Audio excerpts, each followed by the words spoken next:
Okay, ನಾವಿವತ್ತು Indian ಪೊಲಿಟಿನಲ್ಲಿ class 2 ಹೋಗ್ತಾ ಇದ್ದೀವಿ. ಇದರ ಹೆಡ್ಡಿಂಗ್ ಬಂದು ಫ್ರೇಮಿಂಗ್ ಆಫ್ ಇಂಡಿಯನ್ ಕಾನ್ಸ್ಟಿಟ್ಯೂಷನ್ ಅಂತ. Framing of Indian constitution.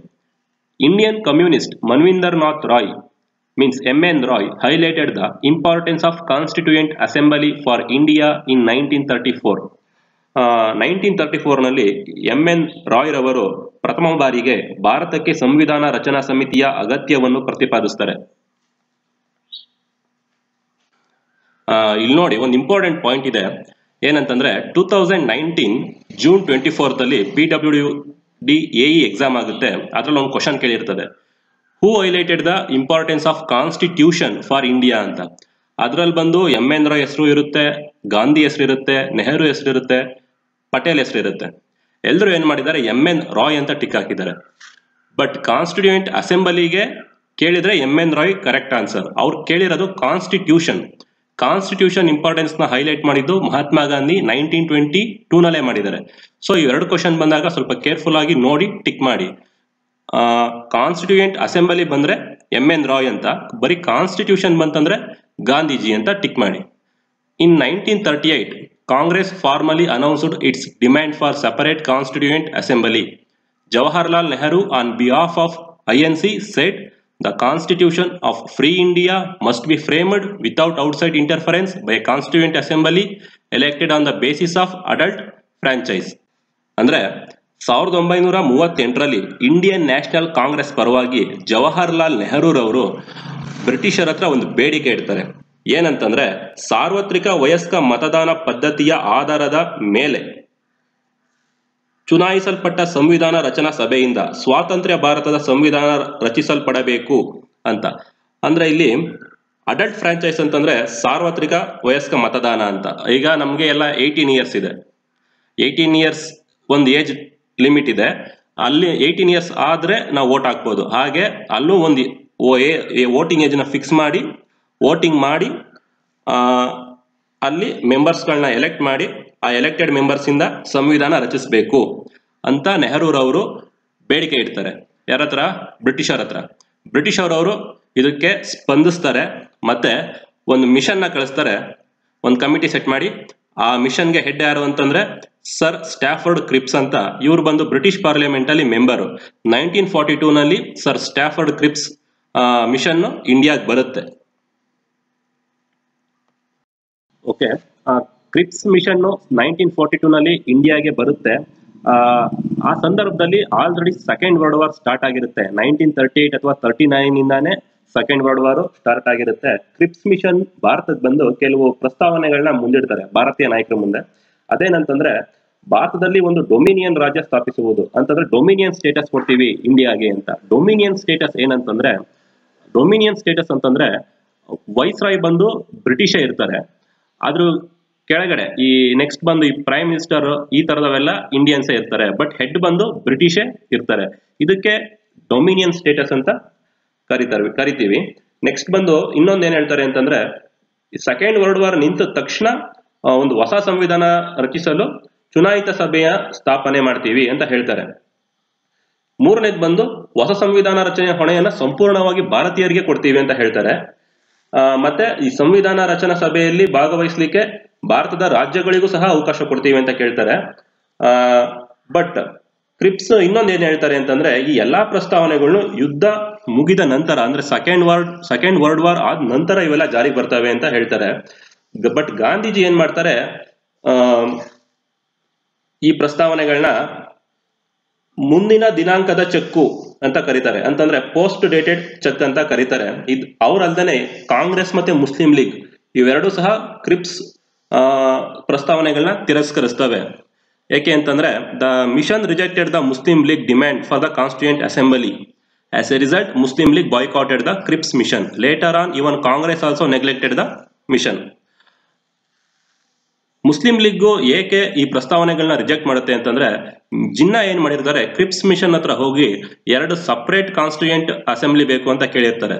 ಇಂಡಿಯಾಗೆ ಸಪರೇಟ್ ಕಾನ್ಸ್ಟಿಟ್ಯೂಯೆಂಟ್ ಅಸೆಂಬ್ಲಿ, ಪಾಕಿಸ್ತಾನ್ಗೆ ಸಪರೇಟ್ ಕಾನ್ಸ್ಟಿಟ್ಯೂಯೆಂಟ್ ಅಸೆಂಬ್ಲಿ ಬೇಕು ಅಂತ ಕೇಳಿರ್ತಾರೆ. ಬಟ್ ಈ ಮಿಷನ್ ಕ್ರಿಪ್ಸ್ ಮಿಷನ್ ಏನ್ ಮಾಡುತ್ತೆ, ಆಗಲ್ಲ ಅಂತ ರಿಜೆಕ್ಟ್ ಮಾಡಿರುತ್ತೆ. ಸೊ ಆ ಬೇಡಿಕೆನ ರಿಜೆಕ್ಟ್ ಮಾಡೋದ್ರಿಂದ ಮುಸ್ಲಿಂ ಲೀಗ್ ಏನ್ ಮಾಡುತ್ತೆ, ಕ್ರಿಪ್ಸ್ ಮಿಷನ್ ನ ಬಾಯ್ಕಾಟ್ ಮಾಡುತ್ತೆ. ಈವನ್ ಕಾಂಗ್ರೆಸ್ ಸಹ ಈ ಮಿಷನ್ ನ ನೆಗ್ಲೆಕ್ಟ್ ಮಾಡುತ್ತೆ. ಯಾಕೆ ಅಂತಂದ್ರೆ ಕಾಂಗ್ರೆಸ್ ನಾಯಕರು ಅಸಹಕಾರ ತೋರ್ತಾ ಇರ್ತಾರೆ.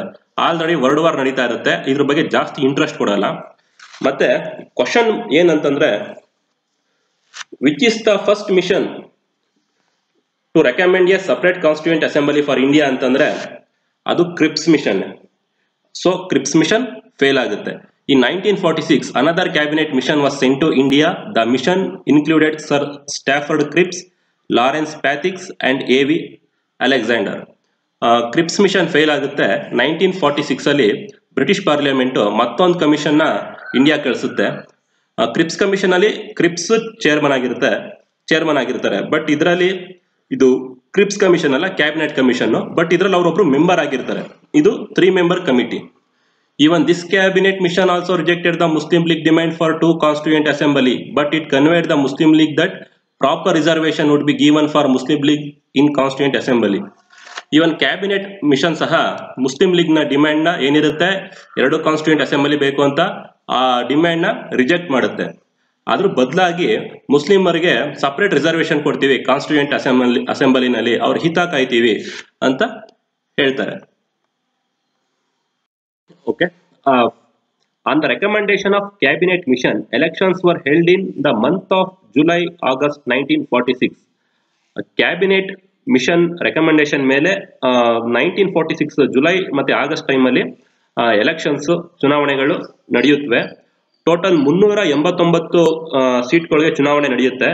ಅದರಲ್ಲಿ ಬ್ರಿಟಿಷ್ ಇಂಡಿಯಾದಲ್ಲಿ ಎಷ್ಟು ಸೀಟ್ಸ್ ಇರುತ್ತೆ ಅಂತಂದ್ರೆ 296 ಸೀಟ್ಸ್ ಇರುತ್ತೆ. ಮತ್ತೆ ಪ್ರಿನ್ಸ್ಲಿ ಸ್ಟೇಟ್ಸ್ ಅಲ್ಲಿ 93 ಸೀಟ್ಸ್ ಇರುತ್ತೆ. 296 members were elected through the indirect elections. ಅಂದ್ರೆ ಪರೋಕ್ಷ ಚುನಾವಣೆ ಮುಖಾಂತರ 296 ಜನನ್ನ ಎಲೆಕ್ಟ್ ಮಾಡ್ತೀವಿ. Single vote transferable proportion representation method was followed to elect 296 members. ಈ 296 members ಹೇಗೆ ಎಲೆಕ್ಟ್ ಮಾಡ್ತೀವಿ ಅಂತಂದ್ರೆ single vote transferable proportion representation method ಮೂಲಕ.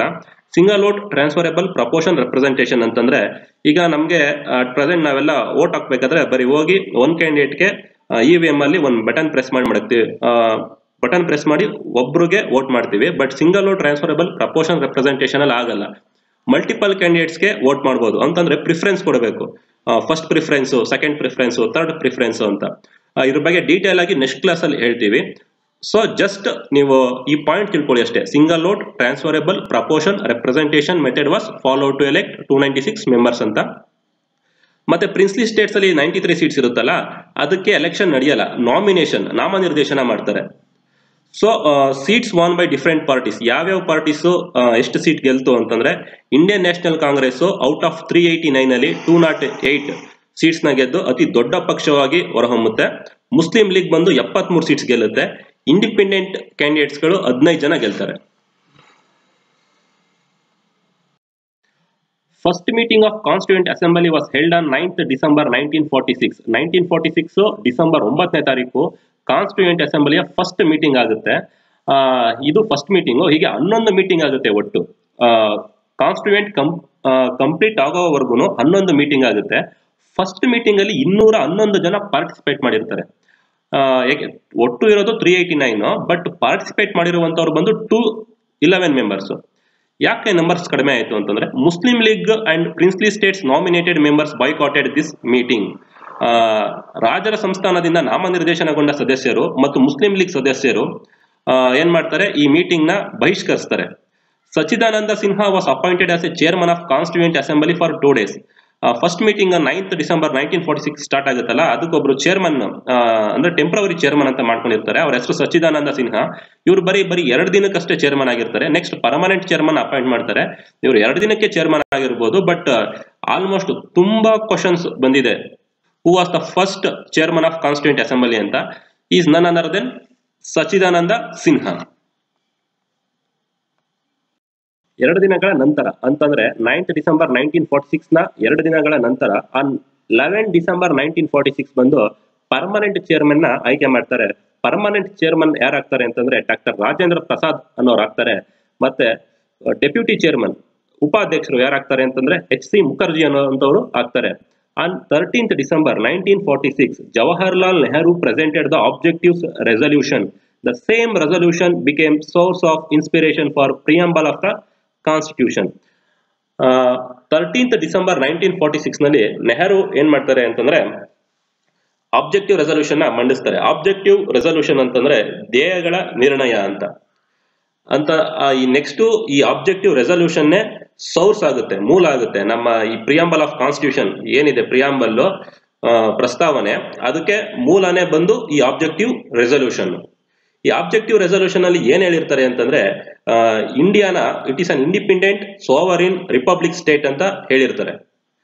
ಇದನ್ನ ಪ್ರಿಯಾಂಬಲ್ ಅಲ್ಲೂ ನಾವು ನೋಡ್ತೀವಿ. India is a sovereign republic secular ಅಂತ ಎಲ್ಲ ನೋಡ್ತೀವಲ್ಲ, ಇದು ಎಲ್ಲಿಂದ ತಗೊಂಡ್ರು ಫಸ್ಟ್ ಅಂತಂದ್ರೆ ಸೆಕ್ಯುಲರ್ ಅಂತ ಲೇಟ್ ಆಗ ನಾವು ಆಡ್ ಮಾಡ್ಕೊಂಡಿದ್ದು, ಬಟ್ ಸಾವರಿನ್ ರಿಪಬ್ಲಿಕ್ ಅಂತ ಫಸ್ಟ್ ಎಲ್ಲಿ ಅಂತಂದ್ರೆ ಈ ಜವಾಹರ್ಲಾಲ್ ನೆಹರು ಮಂಡಿಸಿದಂತಹ ಆಬ್ಜೆಕ್ಟಿವ್ ರೆಸಲ್ಯೂಷನ್ ಇಂದ ತಗೊಂಡಿರೋದು.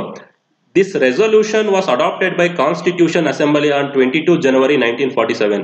ಈ ನೆಹರು ಮಂಡಿಸಿದಂತ ಆಬ್ಜೆಕ್ಟಿವ್ ರೆಸಲ್ಯೂಷನ್ ನ ಕಾನ್ಸ್ಟಿಟ್ಯೂಯೆಂಟ್ ಅಸೆಂಬ್ಲಿ ಸಂವಿಧಾನ ರಚನಾ ಸಭೆ 1947 ಜನವರಿ 22ನೇ ತಾರೀಕು ಅಂದು ಕಾನ್ಸ್ಟಿಟ್ಯೂಷನ್ ಅಲ್ಲಿ ಅಡಾಪ್ಟ್ ಮಾಡ್ಕೋತಾರೆ. ಓಕೆ, ನೆಕ್ಸ್ಟ್ ಏನ್ ಮಾಡ್ತಾರೆ ಅಂತ ನೋಡೋದಾದ್ರೆ ನೆಕ್ಸ್ಟ್ ಬಂದು ಮೇಜರ್ ಕಮಿಟೀಸ್ ಇನ್ ಕಾನ್ಸ್ಟಿಟ್ಯೂಯೆಂಟ್ ಅಸೆಂಬ್ಲಿ. ಕೆಲವು ಕಮಿಟಿಗಳನ್ನ ಕಾನ್ಸ್ಟಿಟ್ಯೂಯೆಂಟ್ ಅಸೆಂಬ್ಲಿ ಸೆಟ್ ಮಾಡುತ್ತೆ. ಆ ಕಮಿಟಿಗಳು ಯಾವ್ಯಾವು ಅಂತಂದ್ರೆ ಯೂನಿಯನ್ ಪವರ್ ಕಮಿಟಿ. ಈ ಯೂನಿಯನ್ ಪವರ್ ಕಮಿಟಿಗೆ ಅಧ್ಯಕ್ಷರು ಚೇರ್ಮನ್ ಯಾರಂತಂದ್ರೆ Jawaharlal Nehru. Union constitution committee ಅದಕ್ಕೂ ಸಹ ಚೇರ್ಮನ್ ಬಂದು ಜವಾಹರ್ಲಾಲ್ ನೆಹರು. ಸ್ಟೇಟ್ ಕಮಿಟಿ ಅದಕ್ಕೂ ಸಹ ಜವಾಹರ್ಲಾಲ್ ನೆಹರು. ನೆಕ್ಸ್ಟ್ ಬಂದು ಪ್ರಾವಿನ್ಷಿಯಲ್ ಕಾನ್ಸ್ಟಿಟ್ಯೂಷನ್ ಕಮಿಟಿ, ಇದಕ್ಕೆ ಹೆಡ್ ಬಂದು ಸರ್ದಾರ್ ವಲ್ಲಭಭಾಯಿ ಪಟೇಲ್. ಡ್ರಾಫ್ಟಿಂಗ್ ಕಮಿಟಿಗೆ ಬಂದು doctor BR Ambedkar. Drafting committee ತುಂಬಾ ಇಂಪಾರ್ಟೆಂಟ್, ಇದು ಜಾಸ್ತಿ ಕ್ವಶನ್ಸ್ ಕೇಳ್ತಾರೆ. ಡ್ರಾಫ್ಟಿಂಗ್ ಕಮಿಟಿಗೆ ಚೇರ್ಮನ್ ಯಾರು ಅಂತ ಸಿಂಪಲ್ ಕ್ವಶನ್. ನೆಕ್ಸ್ಟ್ ಬಂದು ರೂಲ್ಸ್ ಆಫ್ ಪ್ರೊಸೀಜರ್ ಕಮಿಟಿ, ಇದಕ್ಕೆ ಡಾಕ್ಟರ್ ರಾಜೇಂದ್ರ ಪ್ರಸಾದ್ ಚೇರ್ಮನ್ ಆಗ್ತಾರೆ. ಸ್ಟೀರಿಂಗ್ ಕಮಿಟಿಗೂ ಸಹ ಡಾಕ್ಟರ್ ರಾಜೇಂದ್ರ ಪ್ರಸಾದ್ ಚೇರ್ಮನ್ ಆಗ್ತಾರೆ. ಮತ್ತೊಂದು ಮೇಜರ್ ಕಮಿಟಿ ನೋಡೋದಾದ್ರೆ advisory committee on fundamental rights, minorities, tribal and excluded areas ಅಂತ. ಈ ಕಮಿಟಿಗೆ ಬಂದು ಸರ್ದಾರ್ ವಲ್ಲಭಭಾಯಿ ಪಟೇಲ್ ಚೇರ್ಮನ್ ಆಗಿರ್ತಾರೆ. ಇದು ತುಂಬಾ ದೊಡ್ಡ ಕಮಿಟಿ, ಸೊ ಇದನ್ನ 4 ಸಣ್ಣ ಕಮಿಟಿಗಳಾಗಿ ಮಾಡ್ತೀವಿ. ಮೊದಲನೇದು ಬಂದು ಫಂಡಮೆಂಟಲ್ ರೈಟ್, ಎರಡನೇದು ಬಂದು ಮೈನಾರಿಟೀಸ್, ಮೂರನೇದು ಬಂದು ಟ್ರೈಬಲ್ ಏರಿಯಾಸ್, ನಾಲ್ಕನೇದು ಬಂದು ಎಕ್ಸ್ಕ್ಲೂಡೆಡ್ ಏರಿಯಾಸ್. ಫಂಡಮೆಂಟಲ್ ರೈಟ್ಸ್ ಕಮಿಟಿಗೆ ಯಾರು ಚೇರ್ಮನ್ ಅಂತಂದ್ರೆ JB ಕೃಪಲಾನಿ ಆಗಿರ್ತಾರೆ. ಮೈನಾರಿಟೀಸ್ಗೆ ಯಾರು ಚೇರ್ಮನ್ ಅಂತಂದ್ರೆ HC ಮುಖರ್ಜಿ ಆಗಿರ್ತಾರೆ. ಹಾಗೆ ಟ್ರೈಬಲ್ ಏರಿಯಾಸ್ಗೆ ಗೋಪಿನಾಥ್ ಬಾರ್ಡೋಲಿ, ಎಕ್ಸ್ಕ್ಲೂಡೆಡ್ ಏರಿಯಾಸ್ಗೆ AB ಠಕ್ಕರ್ ಅನ್ನೋರು ಚೇರ್ಮನ್ ಆಗಿರ್ತಾರೆ. ಡ್ರಾಫ್ಟಿಂಗ್ ಕಮಿಟಿ ನೋಡೋದಾದ್ರೆ ಯಾರ್ಯಾರು ಮೆಂಬರ್ ಇರ್ತಾರೆ ಅಂತ ಡಾಕ್ಟರ್ BR ಅಂಬೇಡ್ಕರ್ ಇರ್ತಾರೆ. ಇವರು ಮೆಂಬರು ಸಹ ಹೌದು, ಚೇರ್ಮನ್ ಸಹ ಹೌದು. ಇನ್ನೊಬ್ರು ಬಂದು ಅಲ್ಲಾಡಿ ಕೃಷ್ಣಸ್ವಾಮಿ ಅಯ್ಯಂಗಾರ್ ಅಂತ, ಮತ್ತೊಬ್ರು ಬಂದು Gopal Swami Ayyangar, KM Munshi, Mohammad Saadulla, N Madhavrao, TT Krishnamachari. First Madhavrao ಅನ್ನೋರು ಇರಲ್ಲ, ಅವ್ರ ಬದಲು BL ಮಿತ್ತರ್ ಅನ್ನೋರು ಇರ್ತಾರೆ. ಬಟ್ ಅವ್ರ ಅನಾರೋಗ್ಯದ ಕಾರಣ ರಿಸೈನ್ ಮಾಡ್ತಾರೆ. ಸೊ ಅವ್ರ ಪ್ಲೇಸ್ಗೆ N ಮಾಧವರಾವ್ ನ ಅಪಾಯಿಂಟ್ ಮಾಡ್ತಾರೆ. ಮತ್ತೆ DP ಕೈತಾನ್ ಅಂತ ಇರ್ತಾರೆ. ಫಸ್ಟ್ ಕೃಷ್ಣಮಾಚಾರಿ ಅವ್ರು ಇರಲ್ಲ, DP ಕೈತಾನ್ ಅವರು ತೀರೋಗ್ತಾರೆ. ಸೊ ಅವ್ರ ಪ್ಲೇಸ್ಗೆ TT ಕೃಷ್ಣಮಾಚಾರಿ ಅನ್ನೋರ್ನ ಅಪಾಯಿಂಟ್ ಮಾಡ್ಕೋತಾರೆ. ಸೊ ಈಗ 1 2 3 4 5 6 7 ಒಟ್ಟು 7 ಮೆಂಬರ್ಸ್. 7 ಮೆಂಬರ್ಸ್ ಅಲ್ಲೇ ಒಬ್ರು ಚೇರ್ಮನ್. ಆ ಚೇರ್ಮನ್ ಬಂದು doctor BR Ambedkar. Enactment of Indian constitution. The main responsibility of drafting committee was to prepare a draft of constitutional by clubbing reports given by different committees. ಈ different committees different chairman under ಅಲ್ಲಿ ಮಾಡಿರುವಂತಹ different committees ಏನೇನು report ಕೊಡುತ್ತೋ ಆ ರಿಪೋರ್ಟ್ಗಳನ್ನೆಲ್ಲ ಒಂದು club ಮಾಡಿ ಒಂದು set ಮಾಡಿ ಕೊಡಬೇಕು. ಆ ಕಮಿಟಿನೇ ಡ್ರಾಫ್ಟಿಂಗ್ ಕಮಿಟಿ, ಅಂದ್ರೆ ಕರಡು ಸಮಿತಿ ಅಂತ. ಕರಡು ಸಮಿತಿಗೆ ಅಧ್ಯಕ್ಷರಾಗಿದ್ದಂಥವರು ಡಾಕ್ಟರ್ BR ಅಂಬೇಡ್ಕರ್. ಸೊ ಅವರು ಈ ಕರಡನ್ನ 3 ಸಲ ಓದ್ತಾರೆ. ಮೊದಲನೇದು ಫಸ್ಟ್ ರೀಡಿಂಗ್ ಯಾವಾಗ ಓದ್ತಾರೆ ಅಂತಂದ್ರೆ 15th ನವೆಂಬರ್ 1948 ನಲ್ಲಿ ಓದ್ತಾರೆ. ಎರಡನೇ ರೀಡಿಂಗ್ ಬಂದು 14th ನವೆಂಬರ್ 1949 ನಲ್ಲಿ ಆಗುತ್ತೆ. ಮೂರನೇ ರೀಡಿಂಗ್ ಬಂದು ಫೈನಲ್ ರೀಡಿಂಗು ಇದು 26ನೇ ತಾರೀಕು ನವೆಂಬರ್ 1949ನೇ ಇಸ್ವಿಲ್ ಆಗುತ್ತೆ. Finally constituent assembly adopted the constitution on 26 November 1949. ಅಂತಿಮವಾಗಿ ಸಂವಿಧಾನ ರಚನಾ ಸಭೆ ಸಂವಿಧಾನವನ್ನ 26ನೇ ತಾರೀಕು ನವೆಂಬರ್ 1949 ಅಳವಡಿಸಿಕೊಳ್ತಾರೆ. ಆ ಅಳವಡಿಸಿಕೊಳ್ಳೋದೇ ಬೇರೆ, ಜಾರಿಗೆ ಬರೋದೇ ಬೇರೆ. The constitution of India came into existence on 26 1950 January. 26ನೇ ತಾರೀಕು 1950 ಜನವರಿ ತಿಂಗಳಲ್ಲಿ ಇವೆಲ್ಲ ಜಾರಿಗೆ ಬರ್ತವೆ. ಅಳವಡಿಸ್ಕೊಳ್ಳೋದು 1949 26ನೇ ತಾರೀಕು ನವೆಂಬರ್, ಜಾರಿಗೆ ಬರೋದು 26ನೇ ತಾರೀಕು ಜನವರಿ 1950. 26ನೇ ತಾರೀಕಿಗೆ ಏನಕ್ಕೆ ಚೂಸ್ ಮಾಡಿದ್ರು, 2 ತಿಂಗಳು ಏನಕ್ಕೆ ವೇಟ್ ಮಾಡಿದ್ರು ಅಂತಂದ್ರೆ 1929ರಲ್ಲಿ ಲಾಹೋರ್ ಅಧಿವೇಶನದಲ್ಲಿ ಪೂರ್ಣ ಸ್ವರಾಜ್ನ ಆಚರಿಸಿರ್ತಾರೆ. ಸೊ ಅದಕ್ಕೆ 26ನೇ ತಾರೀಕು ಜನವರಿನ ಚಾಯ್ಸ್ ಮಾಡ್ಕೊಂತಾರೆ. Enforcement of Indian Constitution. On 26 November 1949, motion of draft commission was declared as passed. Okay, constitution ಅದು ಪ್ರಿಪೇರ್ ಮಾಡಿ ಸಂವಿಧಾನ ರಚನಾ ಸಭೆಯ ಮುಂದಿಡ್ತಾರೆ. ಅಲ್ಲಿ ಪ್ರೆಸೆಂಟ್ ಇರುವಂತಹ ಎಲ್ಲ ಮೆಂಬರ್ಗಳು ಅಕ್ಸೆಪ್ಟ್ ಮಾಡಿ ಸೈನ್ ಮಾಡ್ತಾರೆ. ಇದು ಎಲ್ಲ ಸೈನ್ ಮಾಡಾದ್ಮೇಲೆ ಇದು ಈ ಡ್ರಾಫ್ಟ್ ಕಮಿಷನ್ ಏನ್ ಡಿಕ್ಲೇರ್ ಮಾಡುತ್ತೆ ಅಂತಂದ್ರೆ ಮೋಷನ್ ನ ಪಾಸ್ ಆಗಿದೆ ಅಂತ ಡಿಕ್ಲೇರ್ ಮಾಡ್ತಾರೆ ಅಧಿಕೃತವಾಗಿ. Date mentioned in the preamble as a date on which preamble of India in Constitution Assembly adopted, enacted and gave themselves this constitution is 26/11/1949. ಈ 26/11/1949 ಈ ಡೇಟ್ ನ preamble of the Indian constitution ಅಲ್ಲಿ mention ಮಾಡಿದ್ದಾರೆ. ಅವತ್ತು constitution assembly constitution ನ adapt ಮಾಡ್ಕೊಂತು, enact ಮಾಡ್ಕೊಂತು, ಅಂದ್ರೆ ತಮ್ಮಗ್ ತಾವೇ ಅರ್ಪಿಸ್ಕೊಳ್ತು, means gave themselves ಅಂತ. ಅದೇ ಡೇಟ್ ಅಲ್ಲಿ ಅಂದ್ರೆ 26/11/1949 ಸೇಮ್ ಡೇಟ್ ಅಲ್ಲಿ ಕಾನ್ಸ್ಟಿಟ್ಯೂಷನ್ ನ ಸ್ವಲ್ಪ ಪಾರ್ಟ್ ಅವತ್ತೇ ಜಾರಿ ಬರುತ್ತೆ. ಅದು ತುಂಬಾ ಇಂಪಾರ್ಟೆಂಟ್ ಆಗಿರುತ್ತೆ, ತುರ್ತಾಗಿರೋದ್ರಿಂದ ಜಾರಿ ಮಾಡ್ತಾರೆ. ಅದು ಯಾವುದು ಅಂತಂದ್ರೆ citizenship, election, provisional parliament, temporary, transitional provisions ಅವತ್ತೇ ಜಾರಿಗೆ ಬರ್ತವೆ. ಮತ್ತೆ ಕೆಲವು ಆರ್ಟಿಕಲ್ಸ್ ಗಳನ್ನು ಸಹ ಜಾರಿಗೆ ಬರ್ತವೆ. ಅದ್ಯಾವುದು ಅಂತಂದ್ರೆ ಆರ್ಟಿಕಲ್ 5, 6, 7, 8, 9, 60, 324, 366, 367, 379, 380, 388, 391, 392, 393 ಇಷ್ಟು ಆರ್ಟಿಕಲ್ಸ್ ಅವತ್ತೇ ಜಾರಿಗೆ ಬರ್ತವೆ. ಇನ್ ಮಿಕ್ಕಿದ ಎಲ್ಲ ಪಾರ್ಟ್ ಬಂದು ಕಾನ್ಸ್ಟಿಟ್ಯೂಷನ್ ಪಾರ್ಟ್ 1950 26 ಜನವರಿಯಿಂದ ಜಾರಿಗೆ ಬರ್ತವೆ. This day is refer to be as date of its commencement. ಯಾವುದು? Republic day, January 26, 1950. ಅದನ್ನ ಡೇಟ್ ಆಫ್ ಇಟ್ಸ್ ಕಮೆನ್ಸ್ಮೆಂಟ್ ಅಂತ ಕರಿತೀವಿ. ಸೊ 26 ಜನವರಿ 1950 ನಲ್ಲಿ ಕಾನ್ಸ್ಟಿಟ್ಯೂಷನ್ ಜಾರಿ ಆಗುತ್ತೆ. ಆ ಟೈಮ್ ಅಲ್ಲಿ ಎಷ್ಟು ಆರ್ಟಿಕಲ್ಸ್ ಇರುತ್ತೆ ಕಾನ್ಸ್ಟಿಟ್ಯೂಷನ್ ಅಲ್ಲಿ ಅಂತಂದ್ರೆ 395 ಇರುತ್ತೆ. 395 ಆರ್ಟಿಕಲ್ಸ್ ಇರುತ್ತೆ, 22 ಪಾರ್ಟ್ಸ್ ಇರುತ್ತೆ, 8 ಶೆಡ್ಯೂಲ್ಸ್ ಇರುತ್ತೆ. ಬಟ್ ನೌ ಆಸ್ ಆಫ್ 2020 ಇವಾಗ ಎಷ್ಟಿರುತ್ತೆ, ಎಷ್ಟು ಚೇಂಜ್ ಆಗಿದೆ ಅಂತಂದ್ರೆ 395 ಇದ್ದಂತ ಆರ್ಟಿಕಲ್ಸ್ ಬಂದು ಈಗ 460 ಆಗಿದೆ. 22 ಇದ್ದಂತ ಪಾರ್ಟ್ಸ್ ಬಂದು 25 ಆಗಿದೆ. 8 ಇದ್ದಂತ ಶೆಡ್ಯೂಲ್ಸ್ ಬಂದು 12 ಶೆಡ್ಯೂಲ್ಸ್ ಆಗಿದೆ. Functional changes in constitution committee. ಇದನ್ನ 3 ಭಾಗಗಳಾಗಿ ನಾವು ನೋಡ್ತೀವಿ. Starting from 1946 December 9 to August 1947 15 ಇಲ್ಲಿ ಗಂಟ ಕಾನ್ಸ್ಟಿಟ್ಯೂಷನ್ ಫ್ರೇಮ್ ಆಗುತ್ತೆ ಮತ್ತೆ ಇನ್ನು ಫ್ರೇಮ್ ಆಗ್ತಾ ಇರುತ್ತೆ, ಕಂಟಿನ್ಯೂ ಇರುತ್ತೆ. ಅರ್ಧ ಫ್ರೇಮ್ ಆಗಿದೆ. ನೆಕ್ಸ್ಟ್ ಸೆಕೆಂಡ್ ಪಾರ್ಟ್ ಅಲ್ಲಿ 15th ಆಗಸ್ಟ್ 1947 ಟು 26th ಜನವರಿ 1950 ಇದನ್ನ ಎರಡನೇ ಪಾರ್ಟ್ ಆಗಿ ನೋಡ್ತೀವಿ. ಇದರಲ್ಲಿ ಕಾನ್ಸ್ಟಿಟ್ಯೂಷನ್ ಇನ್ನೂ ಫ್ರೇಮ್ ಆಗ್ತಾ ಇರುತ್ತೆ, ಮತ್ತೆ ಆಲ್ರೆಡಿ ಟೆಂಪ್ರವರಿ ಲೆಜಿಸ್ಲೇಚರ್ ಇರುತ್ತೆ. ಅದಕ್ಕೆ ಜವಾಹರ್ಲಾಲ್ ನೆಹರು PM ಆಗಿರ್ತಾರೆ ಅಂಡ್ ಇಂಡಿಯಾ ಸಾವರಿನ್ ಬಾಡಿ ಆಗಿರುತ್ತೆ. ಅಂತಂದ್ರೆ it is free from external force ಅಂತ. ಸೊ ಈ ಕಾನ್ಸ್ಟಿಟ್ಯೂಷನ್ ಎಲ್ಲ ಕಂಪ್ಲೀಟ್ ಆದ್ಮೇಲೆ ಪಾರ್ಟ್ 3 ನೋಡ್ತೀವಿ. ಅಂತಂದ್ರೆ 26th ಜನವರಿ 1950 ಇಂದ 1952 ಅಂದ್ರೆ ಫಸ್ಟ್ ಲೋಕಸಭಾ ಎಲೆಕ್ಷನ್ ಬರೋ ತನಕ ಇದನ್ನ ಪಾರ್ಟ್ 3 ಅಂತ ನೋಡ್ತೀವಿ. ಆಗ ಕಾನ್ಸ್ಟಿಟ್ಯೂಷನ್ ಬರದಾಗಿರುತ್ತೆ, ಎನಾಕ್ಟ್ ಮಾಡ್ಕೊಂಡಾಗಿರುತ್ತೆ, ಅಡಾಪ್ಟ್ ಮಾಡ್ಕೊಂಡಾಗಿರುತ್ತೆ, ಜಾರಿಗೊಳಿಸಿದ ಆಗಿರುತ್ತೆ. ಮತ್ತೆ ಇವಾಗ ಏನ್ ಮಾಡ್ತಾರೆ, ಎಲೆಕ್ಷನ್ಗೆ ಹೋಗಕ್ಕೆ ರೆಡಿ ಆಗ್ತಾರೆ. ಇಲ್ಲಿಂದ ನಾವು ಫುಲ್ ಫ್ರೀ ಆಗ್ತೀವಿ, ಸಾವರಿನ್ ಆಗ್ತೀವಿ.